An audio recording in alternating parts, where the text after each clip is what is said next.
121.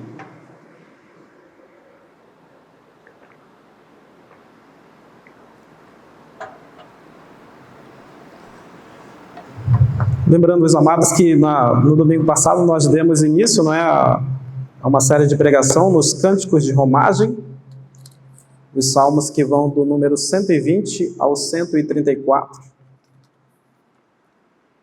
Na oportunidade nós já podemos ver o salmo de número 120. Hoje a nossa mensagem está baseada no salmo de número 121.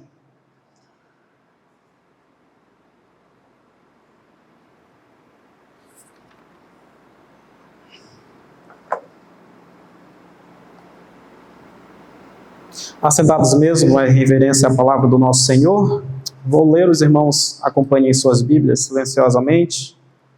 Diz assim: Cântico de romagem, eleva os olhos para os montes, de onde me virá o socorro? O meu socorro vem do Senhor, que fez os céus e a terra. Ele não permitirá que os teus pés vacilem, não dormitará aquele que te guarda. É certo que não dormita, nem dorme o guarda de Israel. O Senhor é quem te guarda, o Senhor é a tua sombra à tua direita. De dia não te molestará o sol, nem de noite a lua. O Senhor te guardará de todo o mal, guardará a tua alma. O Senhor guardará a tua saída e a tua entrada, desde agora e para sempre. Vamos orar ao Senhor mais uma vez? Nosso Deus, nosso Pai, nesse momento rogamos ao Teu Santo Espírito que esteja nos ensinando, ó Pai, e nos fazendo guardar, Senhor, a Tua palavra, para por Ti mesmo, ó Senhor, sermos edificados, construídos para o louvor da Tua glória, ó Senhor. Mostra a Tua vontade, Senhor, à Tua igreja, através das verdades da Tua palavra nessa noite. É o que nós te pedimos, em nome do Teu Filho Jesus Cristo. Amém. Queridos, então, o Salmo de número 121 é o segundo dos cânticos de romagem. Como nós vimos no domingo passado, os Salmos do número 120 ao 134 é um compilado de salmos, que expressam os sentimentos dos peregrinos naquele tempo. Então, os peregrinos iam até Jerusalém participar de uma das 3 festas anuais daquele tempo, e eles cantavam estes salmos a caminho de Jerusalém, a fim de, chegando a Jerusalém, no templo do nosso Senhor, juntamente com todo o povo de Deus, adorarem, oferecerem sacrifícios e todo serviço de adoração ao nosso Deus. Uma coisa que era muito característica, que eu comecei a abordar também ainda no domingo passado, eram as longas viagens que os irmãos faziam até lá. As viagens daquele tempo não eram como as nossas, por exemplo, que são viagens bem abreviadas, mas o caminho que os peregrinos percorriam até Jerusalém, se formos considerar os locais mais distantes, duravam bastante tempo, duravam dias, semanas. E durante essa longa viagem, eles enfrentavam muitos perigos no caminho. Eles deixavam muitas coisas para trás também. Como eram viagens muito longas, eram viagens muito cansativas, eram viagens esgotantes, porque eles levavam todo um aparato de bagagens, de animais para oferecerem, sacrificarem no templo. Eles levavam todos os seus familiares, parentes, levavam servos. Então eles montavam todo um aparato, percorriam durante todos esses dias em direção a Jerusalém, e isso se tornava cansativo, afinal de contas, eles deixavam o aconchego do seu lar e iam acampar durante o caminho, nas noites frias e nos dias quentes, eles iam enfrentando essas dificuldades.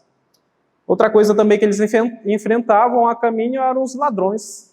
Naquele tempo havia muitos salteadores espreitando o caminho dos peregrinos, e na oportunidade, quando era possível, os ladrões, os salteadores, eles até mesmo tomavam cabo da vida desses salteadores. Então, entendamos que quando as famílias saíam dos seus lares, elas, no caminho, tinham o risco de voltar para casa, de chegar até Jerusalém, por exemplo, sem os seus pertences, sem alguns bens que eles tiravam de suas casas, que eles levavam de suas casas. Outra coisa bem pior é que eles poderiam chegar até Jerusalém sem alguns familiares, sem alguns parentes. Esses poderiam ser tomados à vida durante o caminho até Jerusalém. E uma situação mais triste era que alguns não chegavam, porque eles tinham esse empecilho e muitas vezes voltavam para trás ou ficavam no caminho, né? Por alguma tristeza. A outra dificuldade também que eles enfrentavam eram os animais do caminho, né? Existiam leões, ursos naquele tempo. E também a dificuldade dos terrenos daquele tempo. Eles inventavam vales, terrenos arenosos, né? Campinas e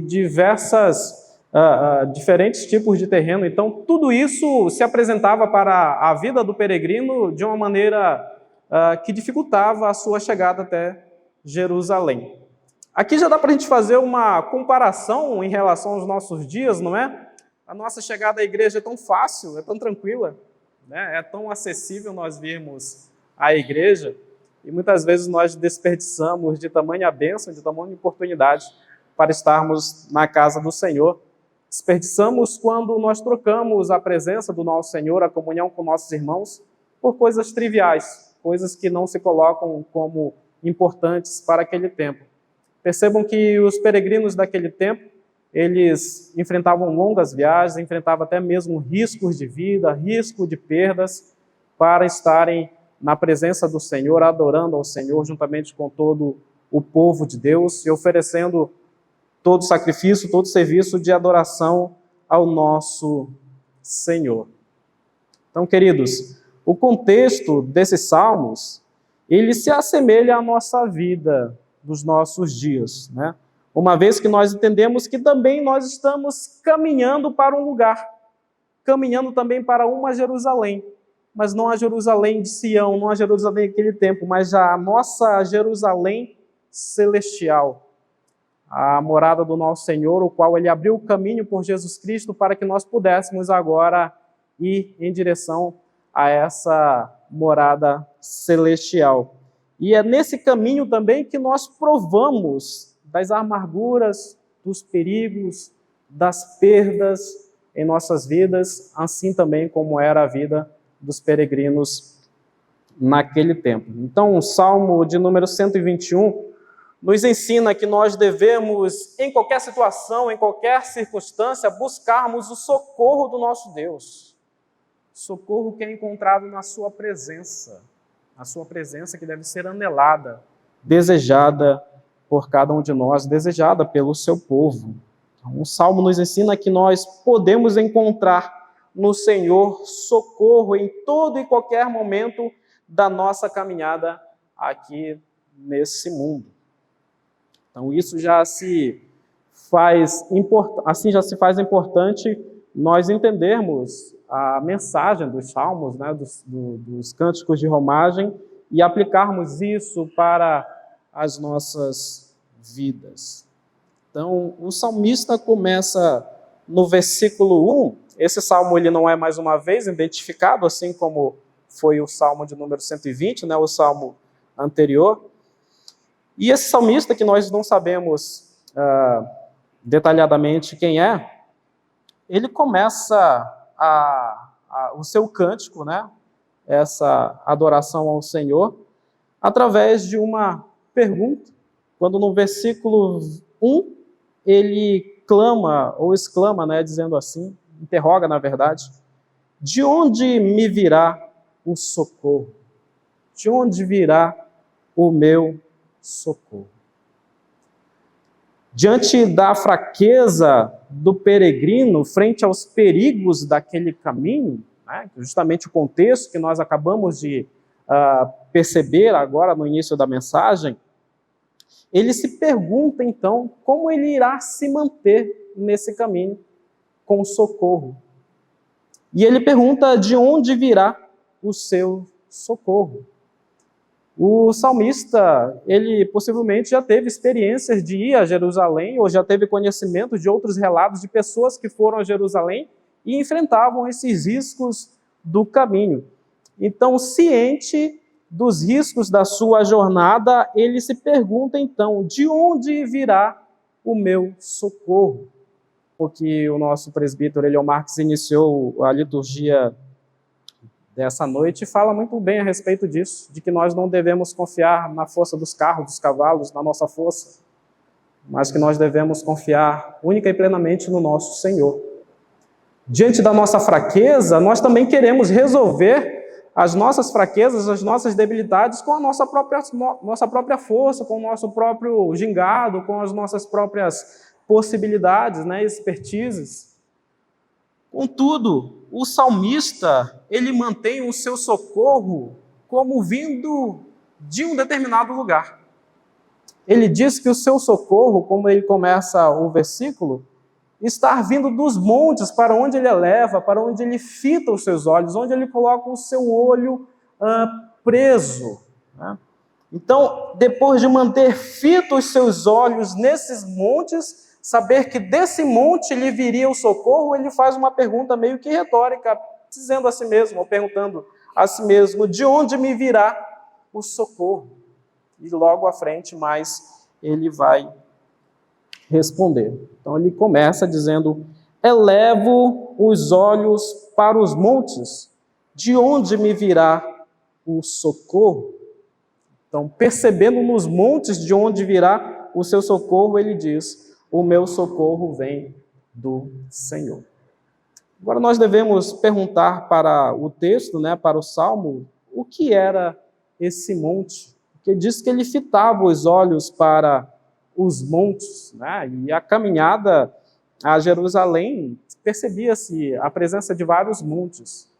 Contudo, o monte a qual o salmista se refere aqui é o monte conhecido como Sião, onde estava estabelecido o templo do nosso Senhor. O monte que guardava, o monte que era uma espécie de escudo para o templo. Então o salmista lembra que quando ele olha para esses montes, ele tem então ali o endereço do templo e da presença do nosso Senhor. E ele sabe que todo o seu socorro, toda a necessidade para as suas fraquezas, para a sua debilidade, virá desse endereço, virá deste monte, onde está expressa a presença do nosso Senhor. É interessante como o salmista, ele faz referência à presença do Senhor, justamente falando sobre os montes. E quando nós percebemos e estudamos na história do Antigo Testamento, nós temos algumas referências em relação ao Monte Sião. Por exemplo, possivelmente foi ali no Monte Sião, ou próximo ao Monte Sião, que Abraão levou o seu filho Isaque para o sacrifício. E de onde o Senhor proveu um cordeiro para que Isaque não fosse imolado. E também é ali que nós percebemos aquela famosa visão de Jacó, daquela porta, daquela escada que vai da terra até o céu, e onde ele vê anjos subindo e descendo.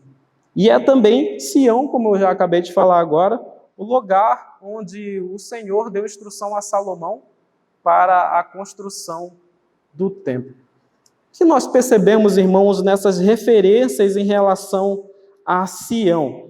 É que todas elas se referem a Sião como sendo o lugar da presença conhecida de Deus. O lugar onde o Senhor fez a sua presença ser revelada e conhecida aos homens. Então, quando o salmista, ele lembra dos montes, e lembra que no Monte Sião está o seu socorro, é porque ele lembra dessa verdade de que Sião é a expressão da presença do nosso Deus, da presença conhecida do nosso Senhor, da sua presença revelada aos homens. Concluindo, então, o socorro do salmista está na presença do nosso Senhor. E esse entendimento faz com que o seu socorro, que é expresso na presença do seu Senhor, tome conta dele não apenas ao chegar lá e ao estar desfrutando da presença do nosso Deus, fazendo com que ele não meça, ele não pese os esforços do caminho e também assegurando de que a sua jornada, a sua vida, o seu caminho, todos os desafios que ele tem no caminho, tem um propósito. E esse propósito é justamente se alegrar, gozar da presença do nosso Senhor. É estar no lugar que ele foi feito para estar. É saber que nesse lugar, naquele caminho, ele iria expressar através dos seus passos o que ele é aqui na terra, peregrino, e que o seu ponto forte, o seu alvo maior era estar na presença do Senhor. E qualquer coisa que ele sofresse nesse caminho era em virtude e em esforço de estar na presença do Senhor. Ele poderia não chegar lá, ele poderia perder um dos seus familiares ou todos os seus bens, mas sabia que aquelas perdas eram em função de estar na direção da presença do nosso Senhor e anelar, desejar estar na presença do nosso Senhor. É por isso e por essa presença tão desejada que ele diz que o seu socorro vem de lá, que ele confia naquilo que vem do Monte Sião, que é a presença santa do nosso Senhor.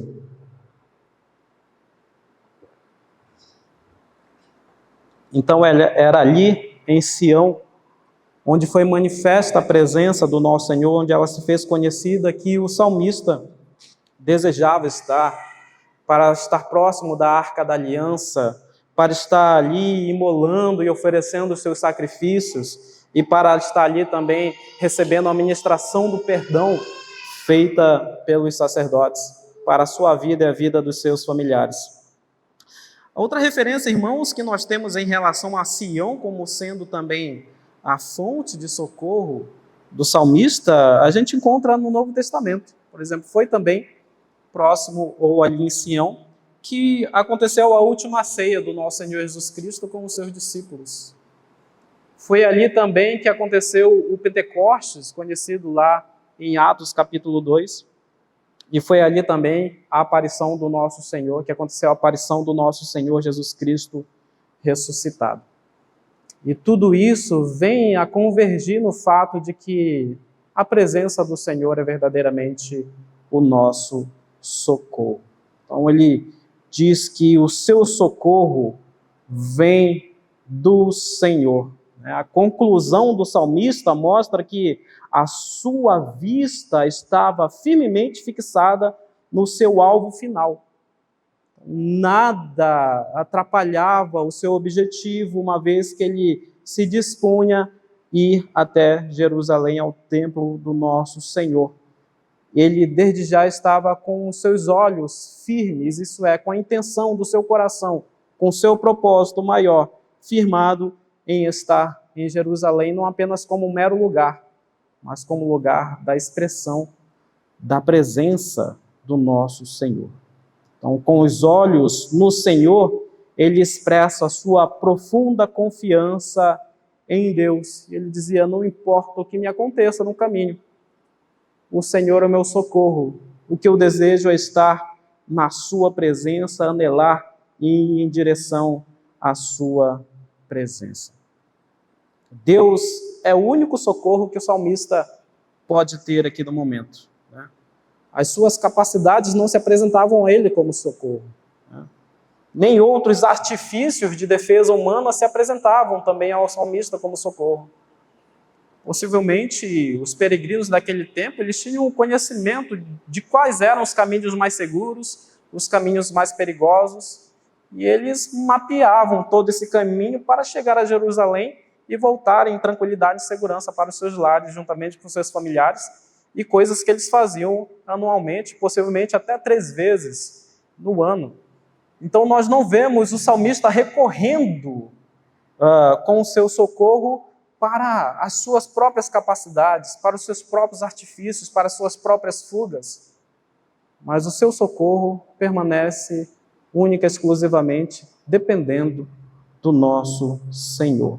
Em suas capacidades, nem os seus artifícios humanos poderiam dar ao coração do peregrino a segurança que apenas o Senhor pode nos proporcionar.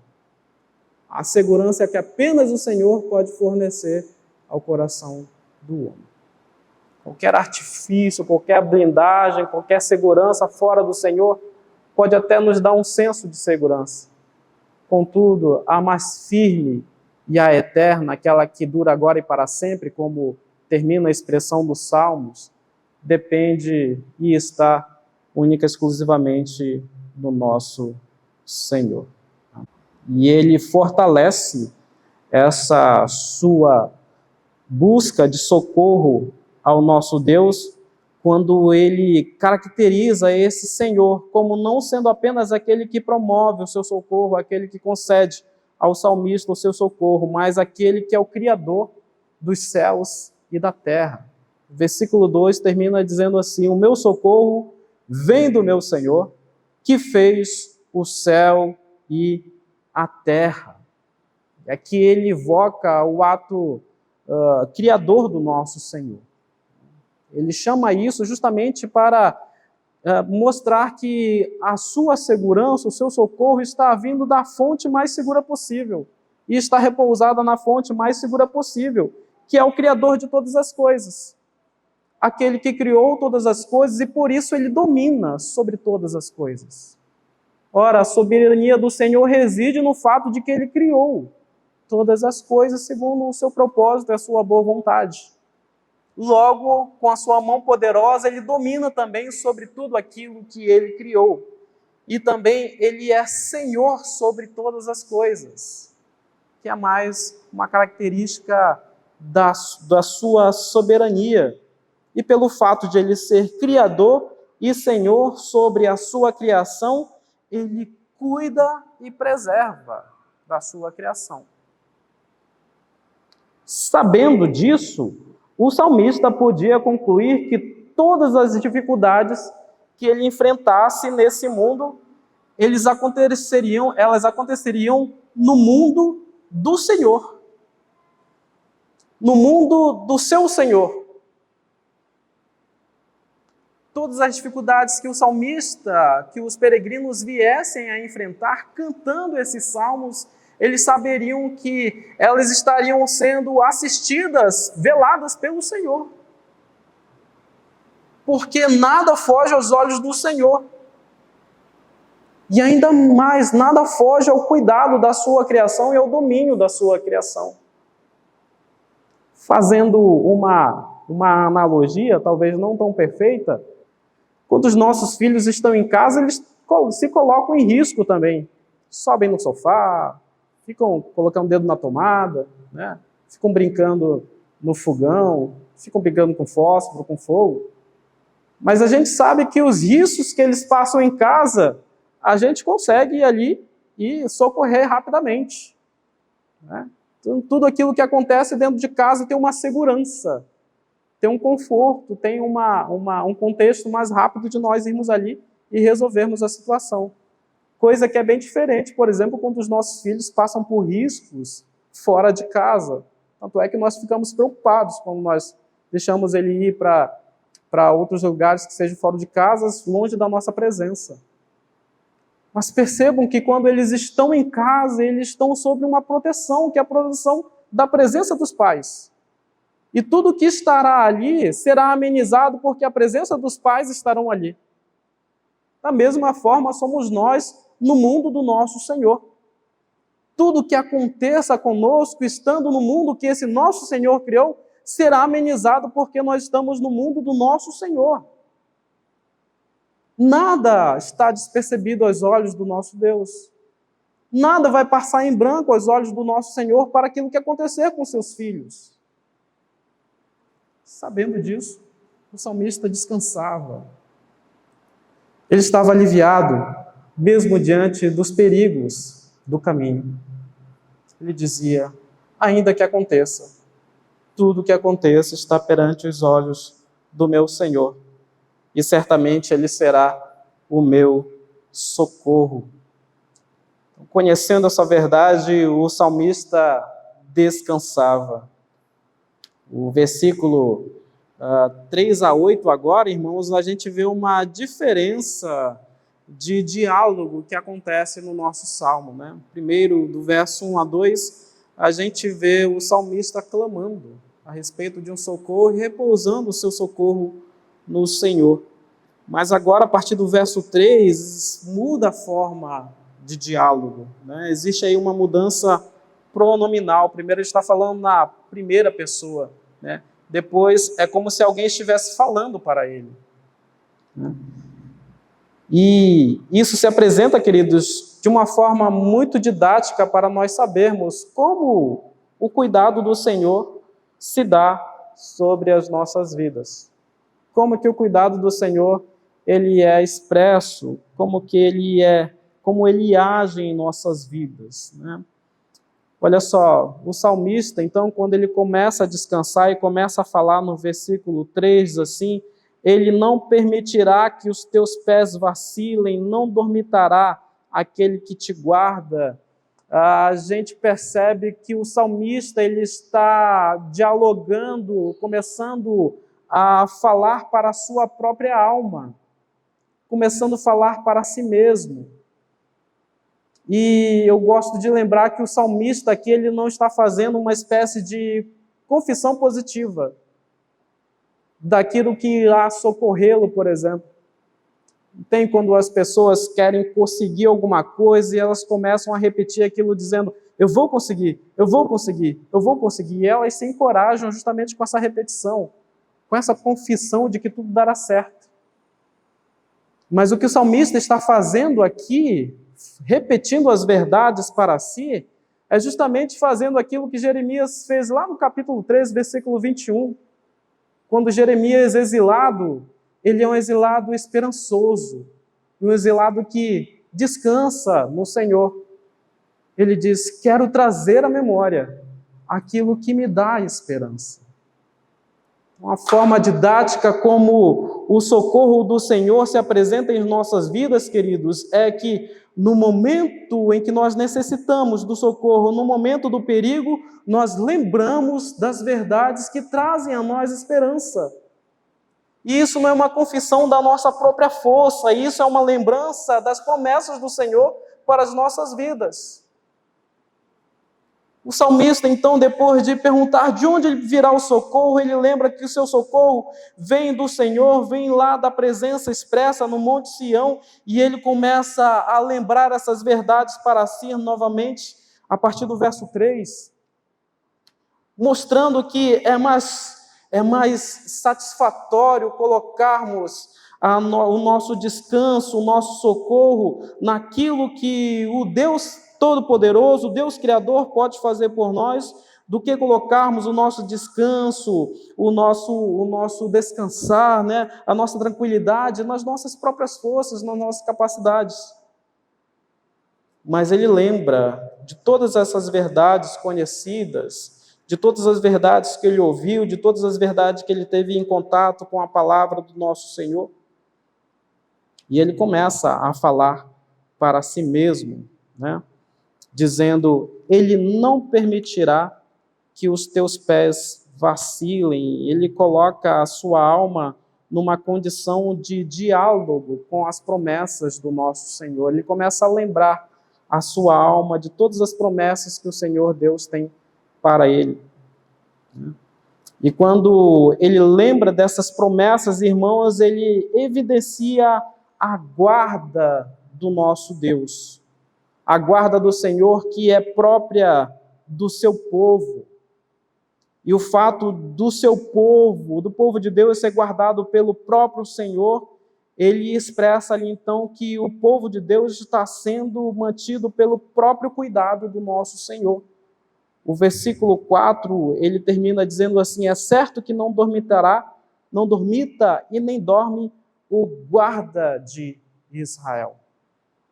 E para lembrar a sua alma a respeito de todo o cuidado que Deus tem para com ele, ele lembra de que o Senhor Deus, primeiramente, é o guarda de Israel. E aqui nós lembramos justamente da imagem de um guarda, de alguém que está cuidando de algo. E esse alguém que guarda é o próprio Senhor. E esse algo que o Senhor guarda é o seu povo. A primeira coisa que o salmista lembra aqui é que Deus o guarda em todo lugar. quando no versículo 3 ele diz assim: não permitirá que os teus pés vacilem, não dormitará aquele que te guarda. Verso 4 ainda: é certo que não dormita, nem dorme o guarda de Israel. O salmista lembra que o Senhor permanecerá com sua guarda, com seu cuidado sobre a sua vida, em qualquer lugar que ele esteja. Onde quer que os seus pés caminhem, o Senhor guardará os seus pés para que eles não vacilem. É a primeira forma que ele lembra desse cuidado do Senhor. Ele não permitirá que os teus pés vacilem, que os teus pés tropecem mediante ou diante das dificuldades do caminho. O salmista teria os seus pés fortalecidos, né, e colocados no terreno certo para não tropeçarem, para não vacilarem.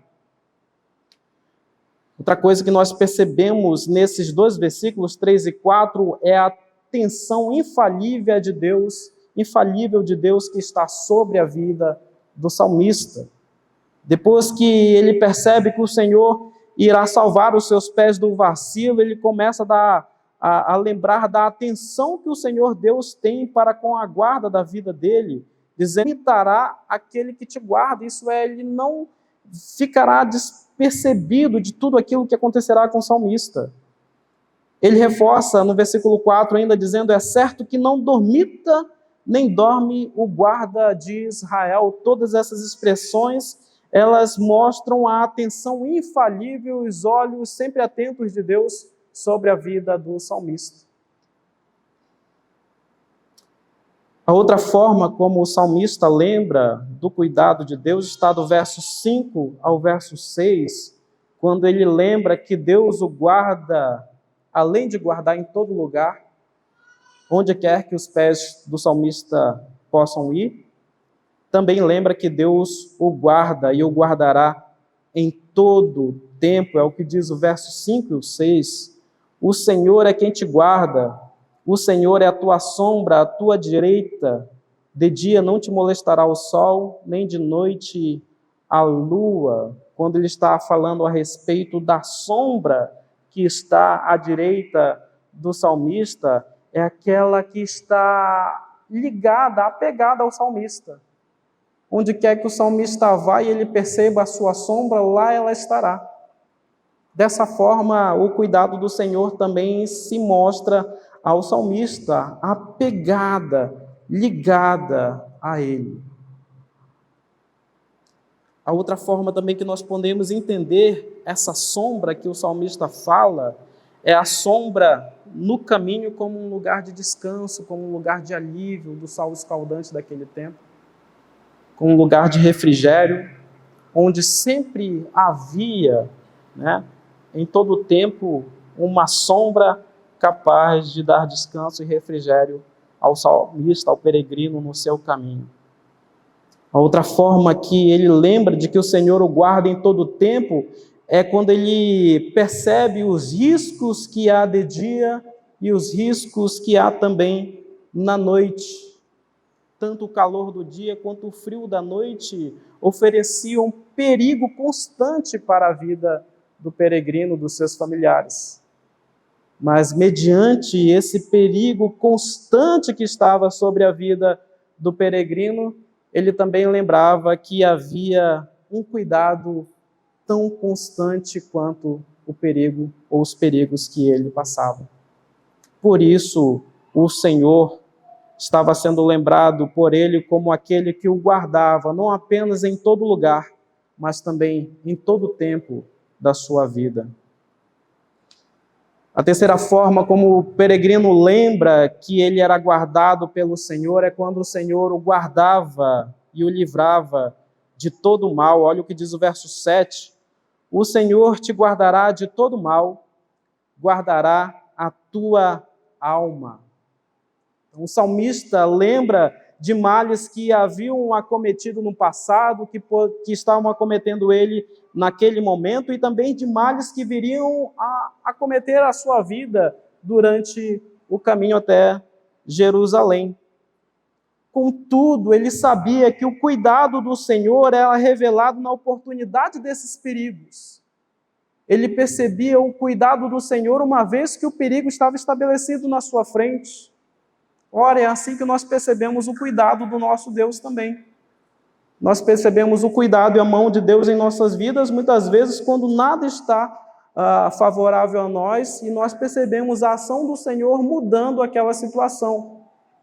Da mesma forma, o salmista sabia que todos os males, todos os perigos que ele viesse a passar no caminho, todos eles seriam uma promoção do cuidado e da guarda de Deus sobre a vida deles.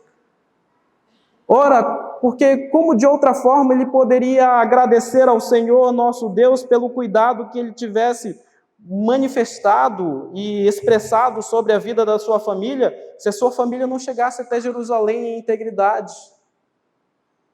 Que até que todos chegassem seguros lá.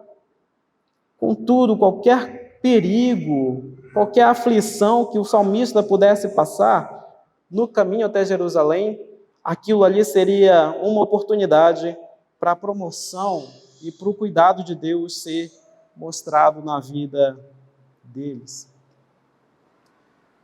Diz o versículo 7, o Senhor te guardará de todo mal. E a segunda parte do versículo diz, o Senhor guardará a tua alma.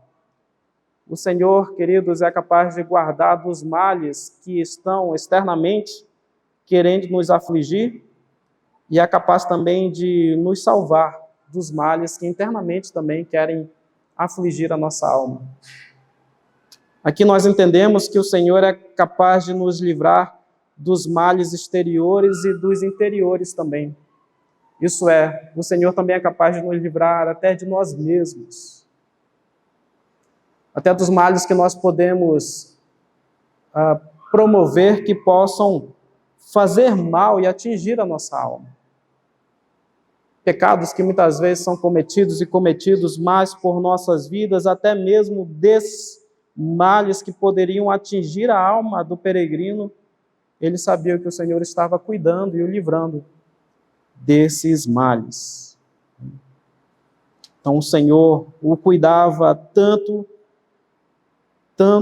e com tanta disposição, a ponto de que todos os males que pudessem acontecer sobre a vida do peregrino não pudessem atingir o mal maior, que era quando alcançava a alma daquele peregrino.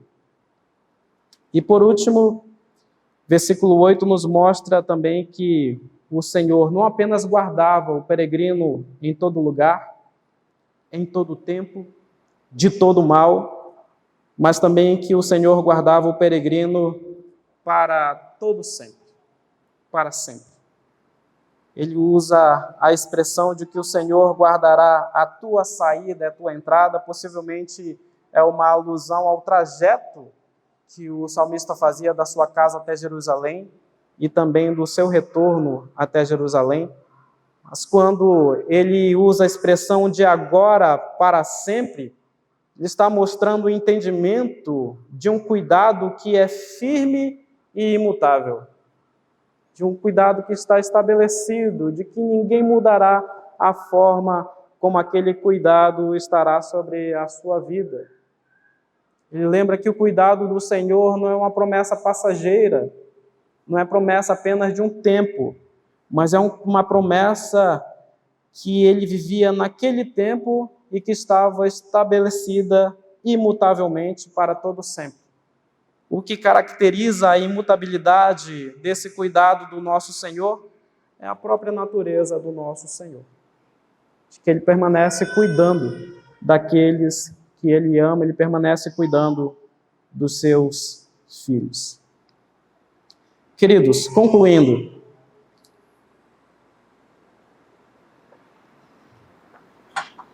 o Salmo nos mostra um Senhor, um Criador, o nosso Deus, decidindo cuidar da vida deste homem, ou destes homens, ou de todos esses peregrinos. Estes homens, ele possivelmente, como é de capacidade humana, não haviam dado nenhuma razão para que o Senhor viesse até eles e cuidasse deles. Ora, a natureza pecaminosa do homem é que ele sofra por causa dos seus pecados, por causa de suas escolhas, por causa das condições pecaminosas desse mundo. Contudo, o Senhor nosso Deus dispõe tamanho cuidado para com a vida deste homem, mostrando que ele cuidaria dele em todo tempo, em todo lugar, de todo mal e para todo sempre. Porque o Senhor age assim tão bondosamente para conosco, nós não merecendo. O que nós possamos fazer que seja do tamanho do cuidado do nosso Senhor? O que nós podemos oferecer para darmos em troca, dizendo: Senhor, eu te dou isso aqui, mas cuida de mim em todo tempo, em todo lugar, de todo mal, daqui para sempre? Não existe nenhuma troca, não existe nenhuma equivalência. Mas o Senhor nosso Deus decide cuidar de nós. E porque o Senhor decide cuidar de nós, está descrito lá no versículo 4, quando diz que Ele é o guarda de Israel. Essa expressão, irmãos, guarda de Israel, ela denota a presença contínua de Deus junto ao seu povo. De forma que o guarda está sempre ali, sempre em sua atividade de guardar, de cuidar, de proteger, de conservar. O povo de Deus tem um guarda, e esse guarda é o nosso próprio Senhor. O salmista não diz que o Senhor está predispondo anjos para guardar o seu povo, colocando 2 à frente, um à esquerda, outro à direita e um à de trás. O Senhor não está terceirizando isso para nenhuma outra divindade, o Senhor não está terceirizando isso para a estrutura dos montes daquele tempo. O Senhor está tomando para si esse próprio cuidado próximo do seu povo. E Ele não está apenas comunicando uma verdade, mas Ele está fazendo isso percebido por todos nós. Uma vez que Ele cuida da vida do salmista assim, Ele cuida também das nossas vidas assim. O Senhor, como guarda de Israel, manifesta a sua presença contínua, sempre conosco. O Senhor é o guarda que está sempre presente. Essa imagem que vem dessa linguagem de guarda, ela é própria dos tratados, dos pactos daquele tempo, e implicam diretamente e claramente para uma aliança estabelecida. Logo, o Senhor é guarda do seu povo e cuida do seu povo, porque Ele tem uma aliança com o seu povo. E como Ele próprio cuida das 2 vias dessa aliança, certamente Ele permanecerá cuidando de nós. Não existe uma piscada demorada do Senhor sobre as nossas vidas. Os seus olhos estão sempre atentos sobre nós. Somos povo do Senhor, nós temos a sua lei, nós temos a sua vontade, nós temos o seu cuidado e também nós temos, por isso, a sua guarda, o seu cuidado, a sua conservação. Hoje, irmãos, somos nós quem somos o povo do nosso Senhor. A continuidade espiritual do Israel daquele tempo é a igreja do Senhor Jesus Cristo, estabelecida no nosso Senhor Jesus Cristo, estabelecida pelo seu sangue.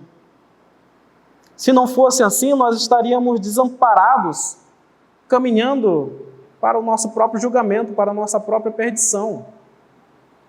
Mas o caminho que nós trilhamos não é para a perdição, não é para a condenação eterna. O caminho que nós trilhamos aqui nesse mundo é para a morada eterna com o nosso Senhor. E essa é a condição do nosso caminhar.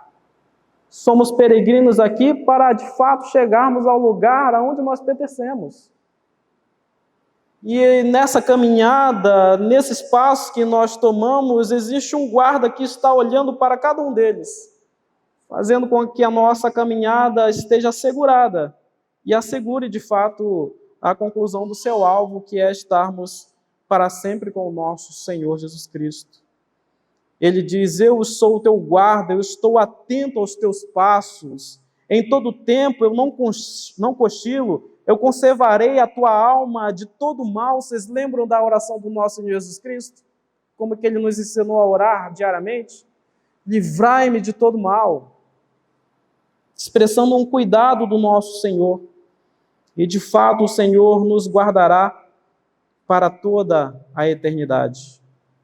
Irmãos, essas verdades, essas promessas de Deus, elas são comunicadas a nós e dadas para o fortalecimento da nossa fé em Cristo Jesus, enquanto aqui nós caminharmos. Olhemos então para o monte da nossa salvação, que não é mais o Monte Sião, mas é o Monte Calvário, aquele onde o nosso Senhor foi levantado em nosso lugar, para que nós pudéssemos ter guarda eterna, guarda perene, salvação de todo o mal, principalmente do mal que afligia a nossa alma, do mal que estava nos levando para a condenação, nos livrando do mal maior, que é o nosso pecado. É para ali que nós devemos erguer os nossos olhos e fitar o nosso coração, a nossa esperança, a cruz do nosso Senhor Jesus Cristo, a cruz que é a imagem do nosso socorro. O nosso socorro vem dele. Ele morreu por mim, morreu por você na cruz, ressuscitou ao terceiro dia, nos deu a sua palavra, e é nele que deve estar os nossos olhos, a nossa esperança, o nosso descanso e o refrigério das nossas almas. Assim como o salmista lembrava das verdades que refrigeravam seu coração diante dos perigos da sua caminhada, assim também nós devemos lembrar das verdades do Senhor para a nossa caminhada aqui na terra. Amém?